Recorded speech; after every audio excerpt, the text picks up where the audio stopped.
We find Vecna, we end this once and for all, together. On December 25th. We have a plan. It's a bit insane. Everyone in? He knows where we are. Watch out! Get ready for one last adventure. We stay true to ourselves. Stay true to our friends, no matter the cost. Found you. Stranger Things, Season 5, Volume 2, begins December 25th, only on Netflix. Kraft Mac and Cheese is better than 90s hip-hop. We'll remind you of your childhood without making you feel incredibly old. Kraft Mac and Cheese, best thing ever. Take a look at the signature and the account number and the check and tell me what's what here. As you can see, this has changed. This is the plaintiff, Andrew Nisovaccia. He says he did lawn maintenance on 4 of the defendant's properties, and the guy refuses to pay him. The defendant told him he didn't like the way he cut his grass, but he let him cut it for 3 months without saying a word until the bills came in. The defendant has abused him, cursed him out, and even grabbed his arm and made him bleed. He's been in business 38 years and is going to get paid for his work one way or the other. That's for darn sure. He's suing for $988.20, the amount he's owed.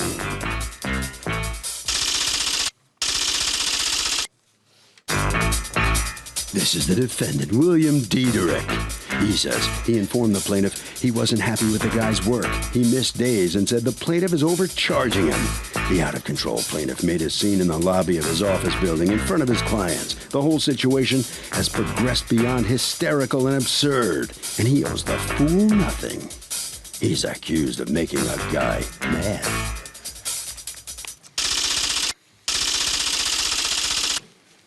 All parties, please raise your right hands. What you are about to witness is real. The participants are not actors. They are actual litigants with a case pending in civil court. Both parties have agreed to drop their claims and have their cases settled here before Judge Marilyn Milian in our forum, the People's Court. Be seated. Come to order, please. Litigants have been sworn, Your Honor. Thank you, Douglas. You're welcome, Okay, Andrew Nisovaccia, you are suing William Diederich for $988.20 in landscaping and some furniture cleaning that, according to you, he owes you and refuses to pay. Tell me what's going on. Yes, I've landscaped and I've done work for this person, and it's about 3 months. 2 months he paid me, the 3rd month he refused to pay. I gave him the bills, and he kept telling me, come on back. Call Monday, Tuesday. This went on for 20 days. Finally, I went into his office, and I said, I want to speak to Bill. I want to collect my money. So the girl comes running out. She says, no, I'll talk to him. I said, okay, fine. He yelled out, tell him I'll call him later. So I said to the girl, look, do me a favor. Just tell Bill, have my check or money ready. I'll come back later and get it. And I walked out. 2 minutes later, he comes running out the building, grabs a hold of me, spins me around, and starts screaming and yelling at me about who am I to go in his office and start abusing his girl and screaming and demanding money. So, I've done the work, I want to get paid. Well, Okay, the work that you're talking about, that he owes you $988.20 is for 1 month? yes. Okay. And I have the breakdown. When was the last time, according to you, that he paid you? May, and that was for April and May. So all he owed me was for June on 4 properties. And you received payment from him for the last time on what day? In May? May, right. The way he usually does it is he makes a check out and post dates it a month ahead of time. So it's like it's no good anyway.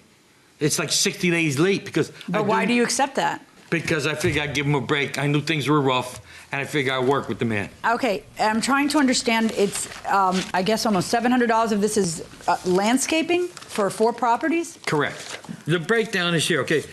4 properties. One's his mother's house, one's his ex-wife's house, one's the apartment house where he lives, and one's his office. Okay, the breakdown is $85 for his ex-wife because that's a larger property. It was $40 for his mother. His office was $50 every 2 weeks, $100 a month. And his residence, his apartment, is $40 a week.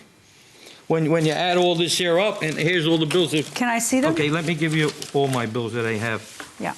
While he's doing that, what's going on? Good morning, Your Honor. The information that he's giving you is incorrect. He indicates that the last time I paid him was in May. I have a canceled check from one of my corporate accounts that he cashed in July. It is tied directly to an invoice. No, stay where you are. That he gave me in June of 2013. I'm sorry, Your Okay, Honor. let me see it. And it was not post-dated. He stopped by the office. I gave him a check. On what date did you say you give him a check? I think it was 7/13, and I wrote void until 7/16 on the check because I was making a transfer into that operating account. But that is directly tied to the June invoice, which is the exact amount that he's suing me for. You cashed a $450 check from him in July. If I don't have a copy of mine, then I didn't get no check. Take a look at the signature and the account number and the check and tell me what's what here. As you can see, this has changed. He's got, and he has void on it. You see it at the top? He wrote it on there. No, Not sweetheart. me. Please look at the check. The back of the check purports to have your signature and your account number on it and the stamp from the bank that it got deposited into an account on July 18th.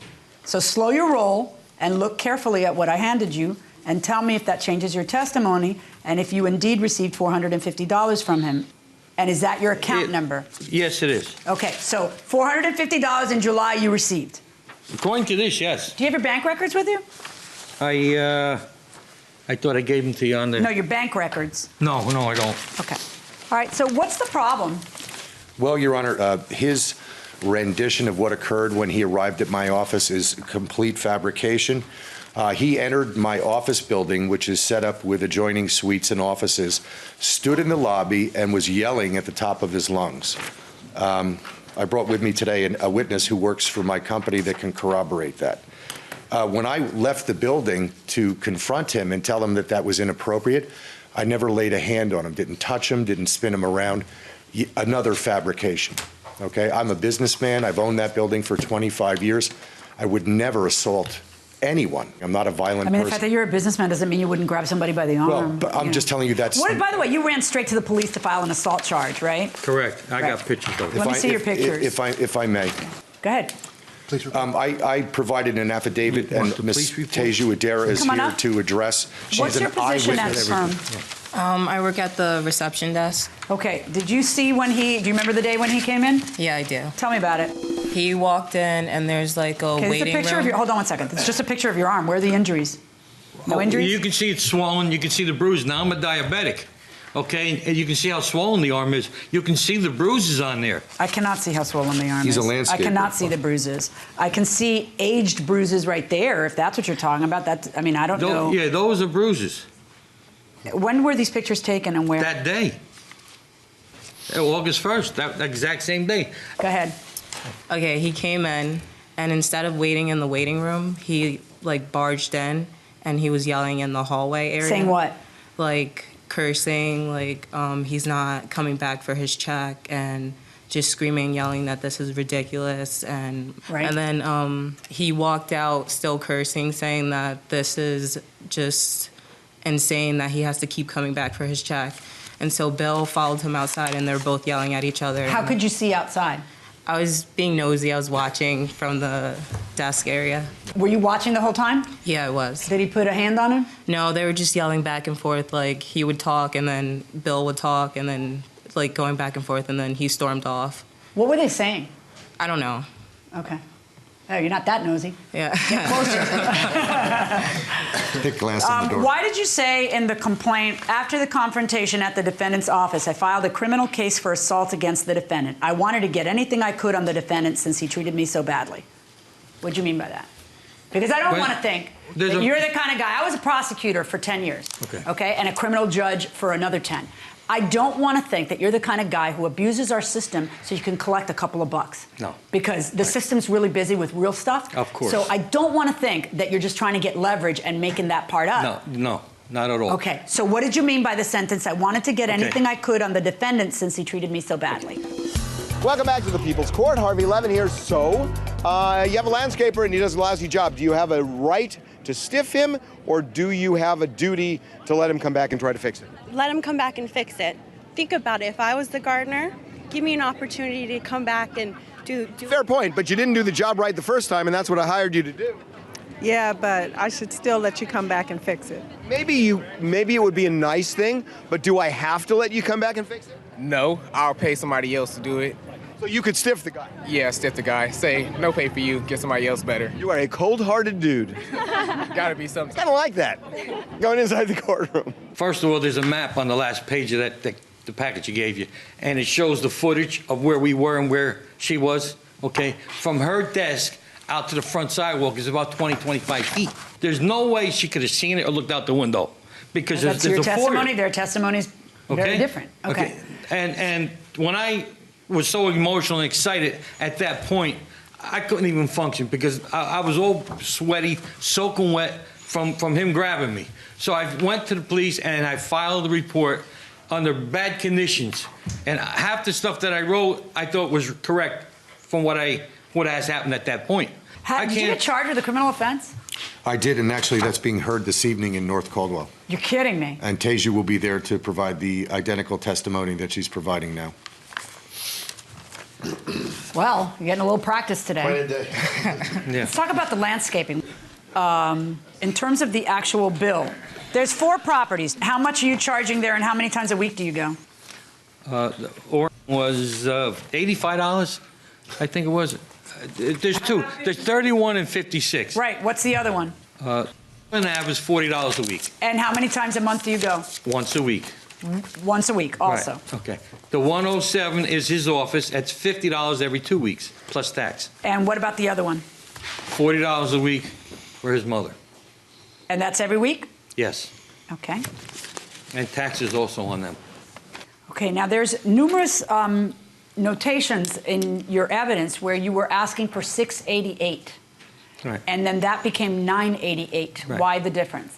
Because when I first made the report out, I don't know where the $688 came from, but when you add up the bills, it's $988. So it just could have been an error. And it was corrected.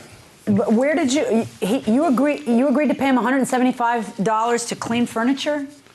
Actually, no, Your Honor. That was a surprise to me. I had given him 4 pieces of property, and I asked him, could you do me a favor on one of the days when it's raining and your guys are not in the field? Could you have one of your guys power wash some lawn furniture for a home I own on Long Island? They came over, they did it. They were there for maybe 45 minutes. Okay. And he but stood what were you there. supposed to pay him for that? We didn't well, have that's what kind of happens when you're loosey-goosey No, about I wasn't stuff. loosey-goosey. I assumed that he would charge me a fair price. Yeah, but see, what you think is, he thinks $175 is fair to you? For 45, no. Oh, okay, so now, so apparently the judge is right. You should have an agreement beforehand, Your right? Honor, I'm happy to pay him the $175 for the 45 minutes he stood there and watched someone else power wash the furniture in the rain. Well, apparently, though, you're not, because what was how did you come up with $450 that you paid him in July? Because I had received complaints from my Okay, so ex-wife. let's get to that now. You are unhappy with the job that he did. Not only listen, I would go to my mom's house. It's on the historical register. Weeds in the driveway, the trim on the curbing not weed whacked. Horrific. My mother's fastidious about it, and I had. I love my mom, but I don't need her yelling at me every week over landscaping. She's 79 years old and she's a tough bird. Okay. And then I you know can your only pain. And then, of course, my ex-wife, who I love, and we are very good friends. I agreed to maintain her home. There were instant cases where he would go there, and the property's on over 2 acres. It abuts a brook. They wouldn't mow the lower property. There was things on that property that were broken. But why didn't you fire him sooner then if all that was I did. good? I fired him. I fired him right when I gave him that $450. I said, that's it. We're done.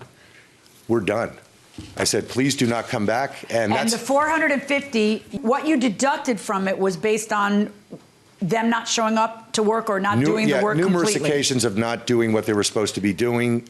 Listen, How did you calculate $450 off of what? What did you think? Well, whatever he had billed you at that point. Well, my mother which had was indicated that there are no less than 6 occasions he did not show Do up. you have an affidavit from your mother? I do. When she says not show up, does she mean on the day that they were supposed to? Not show up that week at all. Did anybody ever call them and say, why didn't you show up this week? I had a couple of interfaces with Mr. Nizovach regarding that particular issue, and I got basically, oh, no, we'll get there, we'll get there. We'll get there, or we got there, she's wrong? No, we'll get there. She's on the list. That's my mom's affidavit, Your Honor. On at least half a dozen occasions, he or his crew failed to show up to perform the lawn and property maintenance. He also routinely did not trim the gardens and clean the driveway like they were supposed to. I asked my son to terminate their services.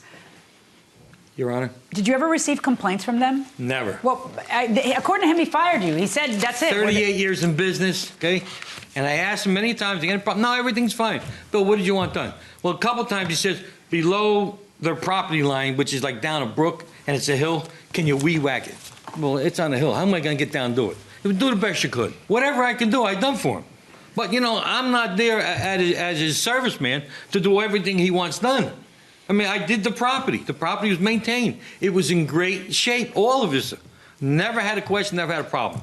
2 months you paid me, no problem. The third month, you just refused to pay. Was 2 months the only time you ever worked for him?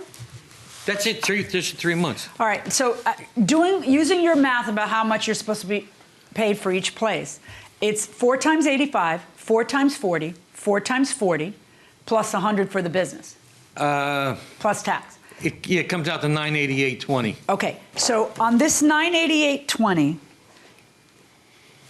that is your account that money went into. How do you forget that the guy paid you $450? You're so angry about this, and it's obviously consuming you. You have a kind of a bad temper, which I have too, so I kind of know when you're angry at somebody, like this kind of thing shouldn't go by you. How does it? Right, I don't know how it did. But in any event, even your notations say that he gave it. Yeah, that's what I do. I put it on there. Stop and listen. Your notations say that he gave it to you on 6/19. Your $988.20 bill is from May and June. Right. So that was for some prior thing. Your notations didn't even say that. So, all right, guys. According to you, $988 is due. $450 I know was paid. So that leaves $538.20. There are complaints about your services, and I believe that I don't know if the complaints are legitimate. I believe that there are complaints. I have an affidavit from one of the landowners saying he's not showing up. I have him saying I can't hear my mother complaining anymore. That's why I fired him. It was a problem. And I believe that you were fired from the job. What I don't have is evidence of them being there and not doing a good job when they are there. I am going to discount the amount that is owed, but you do owe him money. And that's perfectly fair, Your Honor. Based on what I have heard, my verdict is in favor of the plaintiff in this case in the amount of $350. Pay the man. That's my verdict. Sounds good. Thank you, Your Honor. Let's get some reaction from the defendant here coming out. Are you satisfied how this verdict is in? Absolutely. Totally fair. Mm-hmm. Why didn't you fire him sooner if he was doing such a lousy job? You know, you want to give every individual an opportunity to do their job and perform the tasks that you assign for them. And it just got to the point where I couldn't deal with the static that I was getting on the other end. So it was. So how do you think your mom's going to feel about things now? Well, she has a great landscaper now, so and the house looks great. So I think. So is she giving you? Is your life a little better now with her? It's never not been better. It's just don't wanting to upset an 80-year-old. She going to be happy with you? I think so. All right. Head right down this way. All right, very well. Have a good day. All right, sir. So come on in here. What do you think of this? You didn't get everything you sued for. No. I think it's a shame for me doing all the work and as hard as I am being on the job. If you were such a great landscaper, why did he fire you? I don't know. I have no idea. This comes out of the clear blue sky. I think he's having money problems and he just don't want to pay his money. So he figured, well, take it out on me. Okay, and I'm not his servant. All right, Harvey.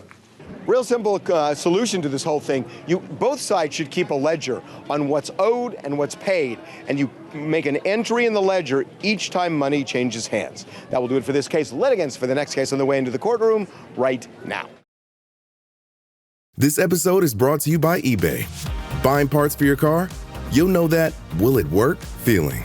But on eBay, buying parts is different. eBay's free returns means if it doesn't fit, or if it isn't what you expected, you just print a label, drop it off, and get your refund fast. No haggling, no stress, and at least 30 days to return any eligible item. Millions of parts, free returns. eBay. Things people love. Eligible items only. Exclusions apply. Does it ever feel like you're a marketing professional just speaking into the void? But with LinkedIn ads, you can know you're reaching the right decision makers, a network of 130 million of them, in fact. You can even target buyers by job title, industry, company, seniority, skills, and did I say job title? See how you can avoid the void and reach the right buyers with LinkedIn ads. Spend $250 on your first campaign and get a free $250 credit for the next one. Get started at linkedin.com/campaign. Terms and conditions apply. This is the plaintiff, Brett Jones. He says he and the defendant lived together as roommates, and in exchange for the defendant caring for his pets when he was away, he only charged him $200 a month rent.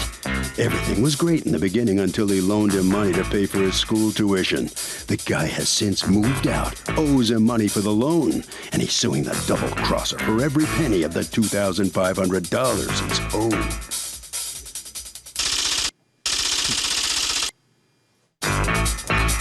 This is the defendant, Derek Becker. He says he took care of the plaintiff's 2 dogs and fish because he was out of town a lot for work. In exchange, he didn't have to pay rent. As far as the loan goes, he was making payments to pay it back, but the plaintiff got impatient, broke into his room, left his dog outside all night in the freezing cold, and then kicked him out of the apartment with no place to go but his car. Owe him money? Ha, ha, ha. He's accused of being a rotten roommate.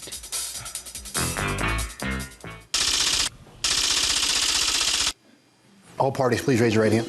Welcome back to the People's Court. Next case. In the docket, these litigants lived together, and the plaintiff says he loaned the defendant money for school, and he stiffed him. But the defendant says he watched the plaintiff's 2 dogs and fish and didn't have to pay rent. And the guy retaliated by leaving his dog out all night in the freezing cold. It's the case of screwing the pooch. Thank you, Douglas. Brett Jones, you're suing your former roommate, Derek Becker, for $2,500 that you say remains of a balance for a loan that you made to him, which he has refused to pay. You say you don't have to pay it because he breached your agreement to let you live there rent-free. Tell me what's going on. Well, about 2 years ago, I put an ads on Craigslist for, it was entitled Cheap Rent for Taking Care of My Animals, because I work 3-4 nights a week out of state. So he entered the ad. It was fine. We met. It was great. What animals do you have? 2 dogs, 3 birds, and at the time I had 2 fish tanks. Okay. So, and it went great for about a year and a half. It was great. We got along great. Things were good. And then so what? How much were you charging him in rent? $200 at that time. Yep. And then he said that he was $3,600 short of tuition money. So I thought, because things were going great and everything, he was going to be there another year and a half, that I would loan him the money. So I wrote an agreement that he signed that he would pay me back $500 a month, and he wouldn't have to pay rent during that time as well. Over the next 4-5 months, he paid me a total of $1,100, which was not $500 a month. And mid-October, I talked to him about it. He said, okay. He made one more payment. You talked about it and said what? Said that, I expect you to pay me the $500 a month and, take care of my dogs as we agreed. He said, okay. He made another $200 a month payment. That was it. So October 31st, I was like, why am I bothering having this guy here? He's gone all the time. He's not paying me back. So and he wasn't taking care of your pets? Well, he was gone for real long periods of time. Part of the agreement was not being gone more than 10 hours a day. And he was gone a lot longer than that. So I was like, why bother having him here if he's not paying me back and he's not doing what he was going to do? So I told him that I was going to give him 2 weeks to move. And his response was that, well, that would be fine. I'm moving out tomorrow. So the very next day, he moved directly across the street to my neighbors.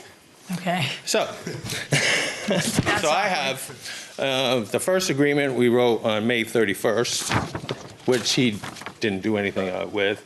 So then we rewrote it on July 1st. So I have that. I also have a copy of the check that he signed that I wrote to him. Okay, let me see all of that. So what's going on? For me, like you said, everything was fine, and pretty much payments were being made. But come as October 25th, things started to go downhill. And pretty much with me, I can handle a lot of things, but on the 28th, he decided to... 28th of what month? I'm sorry, of October. He left to go to work, and when I came home from school, my dog was locked outside in the cold. I confronted him on it. It was only a text message because he was in Boston. Didn't really get a polite response back. I pretty much let that go. And then on the 30th, when I came home from school, he broke into my room through the bedroom window. And at that point, I'm like, Why did he have to break into your room through a bedroom window? I have no idea. Did you break into his room through a bedroom window? I did, because he locked me out of the house. Oh. We never locked the house. I didn't even have a key to the door. He locked me out of the house. Where people live. Well, don't give us the address. I know. A little tiny Middletown, town. Connecticut. Okay. East All right. Hampton. So we never locked the doors before, and I came home, and I wasn't gone all night. The night the dog was locked out by mistake. I was working till 11. I was Well, home how at was the dog 11:30. locked out if the place is never locked? Right. Well, there's a dog door to a deck, so I accidentally closed the dog door on my way to work, and I didn't know the dog was And the dog outside. couldn't figure out how to open the doorknob and get Well, in. yeah, he couldn't get it Okay, open. so did you lock him out? I always lock the doors. It's For 2 years, you've locked the doors? Yes. So when he says that nobody ever locks the doors, that's a lie? I've always locked the doors. I got my stuff in there. I don't want it touched. So you've always locked the I've doors? always locked the doors. And when he had his girlfriend spy on me for my hours and actually go through my mail, she had no problem getting in either. And he has gotten in through. Well, how did she get in? She had a key. Okay, I mean, she didn't have any issues. okay. It was just this one time. I don't know, maybe So the time that you say your Chihuahua was left outside, is that the same time that he broke into a window of your room? 2 days later. Oh, it's 2 days later. All right. Yes. So then, and how did the Chihuahua come to be left outside? Somehow she got on the other side of the dog door, and rather than That's having what her you come were back, talking about. That yes. you. All right. And the door is How actually. do you accidentally lock a dog door? The dog door, the door it has an opening, and then there's a slider. You slide. But why it would you up. ever, if you have dogs and he has a dog, why would there ever be an occasion to pull the slider down? Are you guys If it's ever? cold or anything like that? Do you guys do that? Do you open and close the door like routinely, or does it always stay open? I left it open for 2 years. Okay, so you left the dog door open for 2 years, and you left the door open for 2 years, and the two of you disagree on that 100%. So, if somebody left, who loves dogs? Who loves dogs? Okay, if somebody left your dog out all night long, out of spite, in the cold, what would you do? I would be pissed and I would kick him out. Okay, that's civilized. What would you do? Oh, I would have kicked him out. I mean, I love my dog, so yeah. You can't just leave. Okay, kicked is the first word.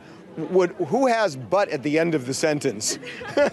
Yeah, his butt would be kicked, and he'd have to go. Okay, going inside the courtroom. Okay, so you guys aren't getting along. You decide you're going to move out. You move into the neighbors? It was between there and other students. Right. Just And because you're it going to happened- school where? University of Hartford. What are you studying? Orthotics, prosthetics. Okay.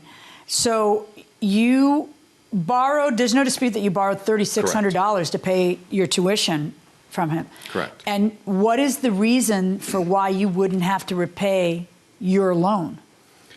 Because of the way he did this, I wasn't able to have a suitable amount of time to get something else comparable. I mean, a place to stay, because everything wants first month, last month rent. The person across the street let me stay there for just a couple of days. It wasn't like I moved in. He has daughters that come there on the weekend. Okay. So So on what the- did you end up doing? Sleeping in my car Okay. and hitting up other people's couches and doing what I Okay. could to finish school the semester. He says he had a complaint that you weren't taking care of his animals anyway. That's why, I guess that's why you were sending your girlfriend to check up on him and see if he was actually taking care of the animals. Correct. Because you were gone for more than 10 hours a day anyhow. Were you gone for more than 10 hours a day? On certain days, yes, because Right. those days I was gone for 10 hours, those were the days that he was home from Boston. He only worked in Boston for about 3 to 4 days during the week. The rest of the time, he was But the home in agreement you had Connecticut. was that Monday through Friday you would be taking care of the animals, right? That Saturdays and Sundays were his, but Mondays through Fridays you'd be taking care of the animals in exchange for rent. And then his hours at work switched his days. Okay. So when I got my days set up for at school, his hours at work would switch, and I can't switch my hours Yeah, at but it's school. still Monday through Friday that you had obliged yourself to take care of the pets. Mm-hmm. In the contract that you signed with him in May, it says while he's at work in Boston Monday through Friday, you'll be taking care, and this is what you'll do: water the plants, change the bird food twice a day, feed the fish once a day, feed the dogs twice a day, and don't crate them more than 10 hours a day, blah, blah, blah, blah. Put the trash out on Wednesdays, and any other things that may come up. I don't know what that means.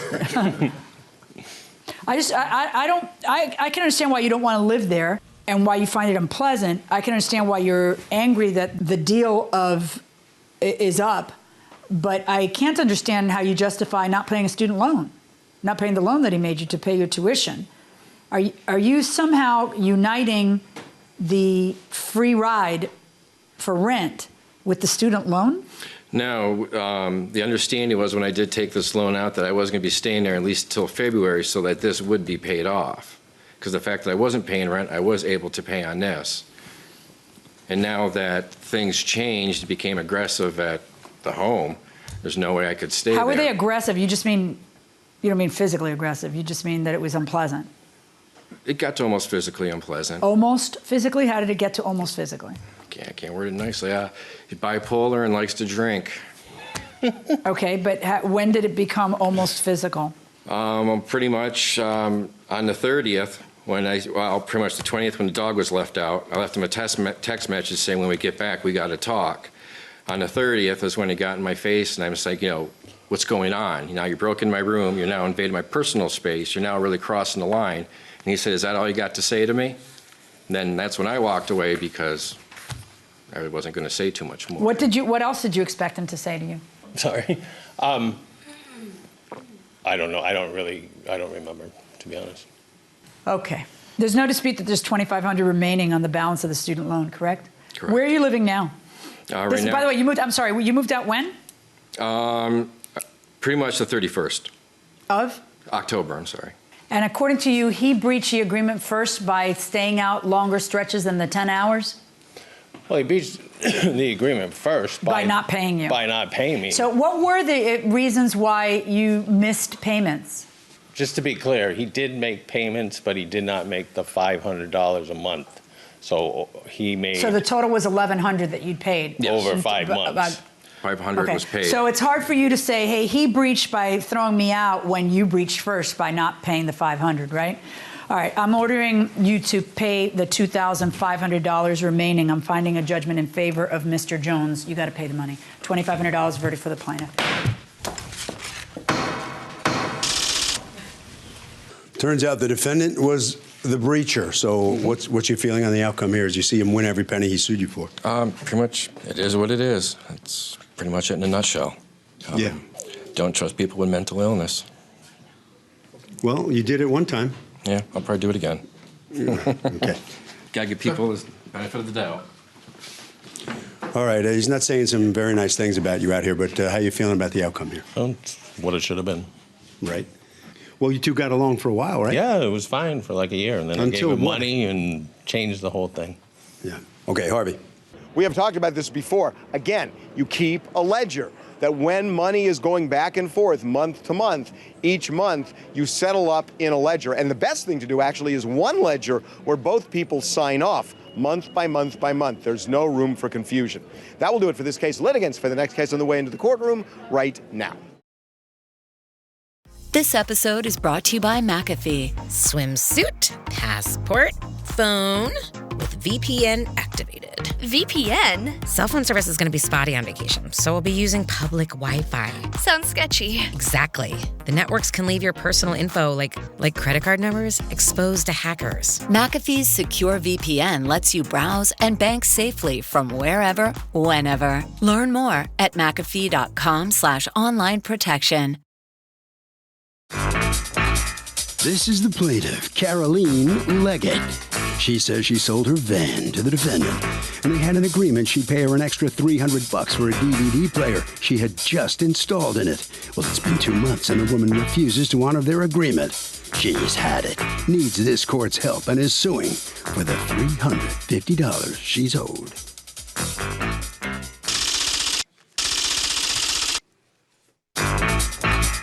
This is the defendant, Jacqueline Springs. She says the plaintiff took advantage of her and unloaded a real lemon. That's right, the man she sold her is a piece of garbage, and she has the nerve to sue her for another $350 for a DVD player? Please. She's accused of backing out on a deal.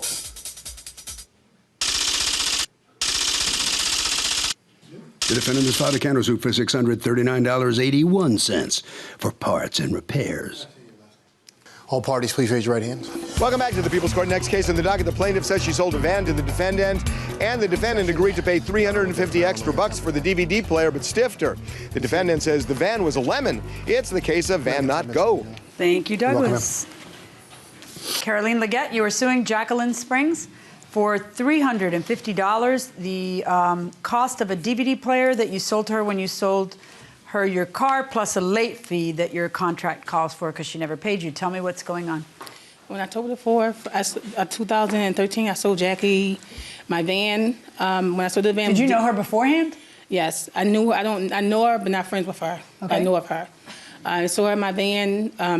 How much did you sell her your van for? $700. And it $700. How old was the van? The van, 1998. Okay. 1998 Plymouth Forger. Okay. I sold her the van. I asked her if she wanted to take the van for a test drive. She said no. She has a mechanic.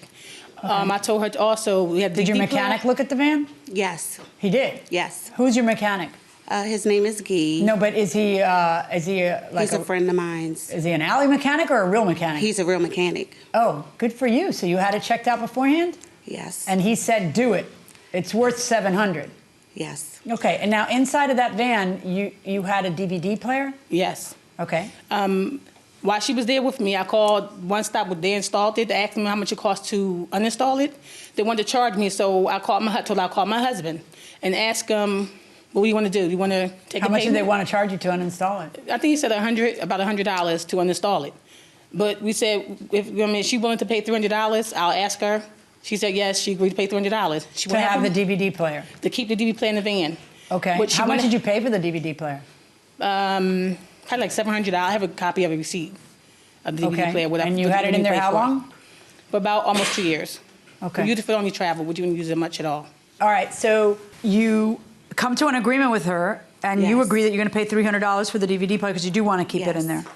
Yes. Are you transporting children? Yes. Yes. Opiate of the masses, the television stuff. All right.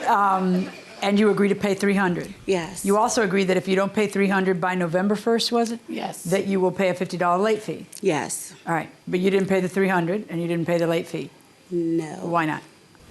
Because of the van, it just every single day it was something wrong with the van. I had to get an alternator, I had to get brakes. I didn't notice at that time me using the vehicle. I was stranded. It's like every single day it was a problem with the van. So I called her and told her, even when the van broke down in front of her house. It broke down in front of her house. Like, she not once asked. What do you mean it broke down in front of her house? It just. You mean the when you're alternator taking the went van? back. When I took the van home, I had it for. You got 3 inches far and it broke down? Directly in front of her door. So why'd you take it then? Okay, this is a 16-year-old van. What are the chances this van will have no problems when you buy it? No way. 16 years old.